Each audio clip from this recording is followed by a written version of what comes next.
အတိတ်ပဲရှိသောအောင်မြင်မှုဆိုတာဘာလဲအောင်မြင်မှုဆိုတာအထင်ကြီးစရာကောင်းပါတယ်လွယ်ကူပါတယ်ဒါကြောင့်လည်းကျွန်တော်တို့ဟာဘဝတစ်လျှောက်လုံးမှာအောင်မြင်မှုရဖို့လူတွေရဲ့ချီးကျူးမှုအတိမတ်ပြုခံရမှုထောက်ခံမှုတွေကိုရဖို့စ조사ရင်းနဲ့အချိန်ကုန်နေကြတယ်ဒါပေမဲ့ကျွန်တော်တို့ဟာတကယ်အောင်မြင်မှုဟာဘာလဲဆိုတာကိုနားမလည်ကြပါဘူးအတိတ်ပဲရှိသောအောင်မြင်မှုဆိုတာဘာလဲလို့လူတွေကိုမေးကြည့်ပြပါအတိတ်ပဲရှိတဲ့အောင်မြင်မှုဆိုတာရေရှည်ရည်မှန်းချက်ပန်းတိုင်ကိုရောက်ခြင်းဥစ္စာဒနာနဲ့ငွေကြေးတွေအများကြီးပိုင်ဆိုင်ခြင်းပြိုင်ပွဲမှာအနိုင်ရခြင်းယာရုတက်လစာတိုးခံရခြင်းအကောင်းဆုံးဒါမှမဟုတ်အတော်ဆုံးသူတစ်ယောက်ဖြစ်လာခြင်း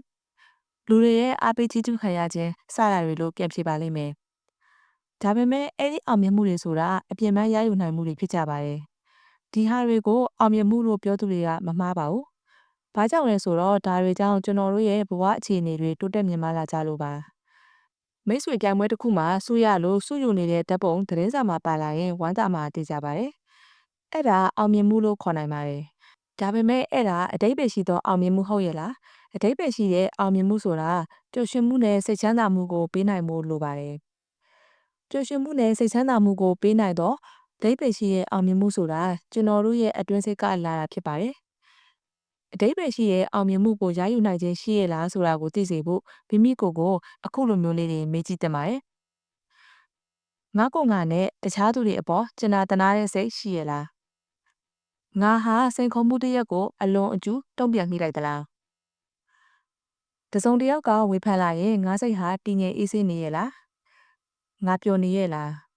ငါဒေါသကိုထိချုပ်နိုင်ခဲ့သလားငါတိတ်ခေါင်းမနေသလားငါခွင့်လွှတ်နိုင်သလားအတိတ်ပဲရှိတဲ့အောင်မြင်မှုဆိုတာကျွန်တော်တို့ဘာလုပ်တယ်ဆိုတာကနေမလာပါဘူးကျွန်တော်တို့ဟာဘသူဖြစ်တယ်ကျွန်တော်တို့ရဲ့ရင်ထဲနှလုံးသားထဲမှာချစ်ချင်းမြတ်တာတွေတနာကျင်နာစိတ်တွေဘယ်လောက်ရှိနေတယ်လဲဆိုတာကနေလာတာပါ